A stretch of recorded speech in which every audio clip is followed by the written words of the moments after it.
लोकसभा चुनाव के अंतिम चरण में आज सासाराम सीट पर भी मतदान हो रहा है। बिहार की अधिकतर सीटों की तरह सासाराम लोकसभा सीट पर भी एनडीए और महागठबंधन के बीच सीधी टक्कर है। एनडीए ने बीजेपी के मौजूदा सांसद छेदी पासवान का टिकट काटकर शिवेश राम को मैदान में उतारा है, तो महागठबंधन की ओर से कांग्रेस के मनोज कुमार चुनौती पेश कर रहे हैं। जगजीवन राम और उनकी बेटी मीरा कुमार के गढ़ के रूप में शुमार सासाराम लोकसभा सीट अब बीजेपी का गढ़ बनता जा रहा है। बीजेपी ने यहां पहली बार 1996 में जीत दर्ज की और मुनीलाल यहां के सांसद बने।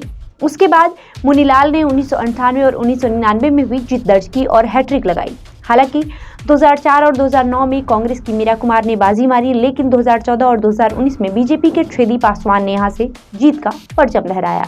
इस सीट से 2009 में हुए चुनाव में कांग्रेस की मीरा कुमार ने बीजेपी के मुनीलाल को हराकर जीत दर्ज की, तो 2014 के लोकसभा चुनाव में बीजेपी के छेदी पासवान ने कांग्रेस की मीरा कुमार को हराकर 10 साल बाद सासाराम सीट पर भगवा फहराया। 2019 में भी छेदी पासवान और मीरा कुमार में टक्कर हुई और इस बार भी बाजी छेदी पासवान ने मारी और लगातार दूसरी बार जीत दर्ज की।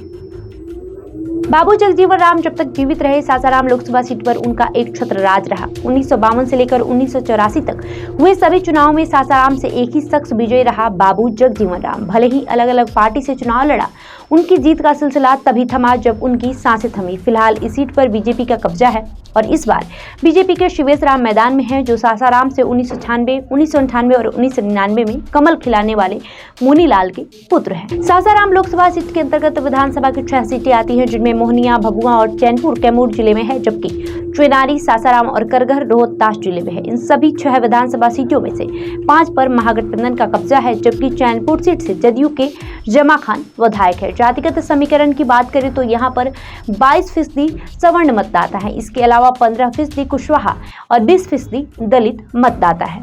सासाराम लोकसभा सीट पर पिछले चुनाव की तरह ही बीजेपी और कांग्रेस में सीधा मुकाबला है। हालांकि दोनों पार्टियों के प्रत्याशी बदल गए हैं। 2019 में जीत दर्ज करने वाले छेदी पासवान की जगह बीजेपी ने शिवेश राम को मैदान में उतारा है। मीरा कुमार के चुनाव लड़ने से इनकार के बाद कांग्रेस ने बीएसपी से आए मनोज कुमार पर दांव खेला है। मनोज कुमार पिछले चुनाव में बीएसपी के कैंडिडेट के रूप में 86,000 से ज्यादा वोट लाने में सफल रहे। ऐसे में इतना तय है कि सासाराम में मुकाबला कड़ा होने वाला है। बहरहाल आपका इस खबर को लेकर क्या राय है, हमें कमेंट करके जरूर बताएं। धन्यवाद।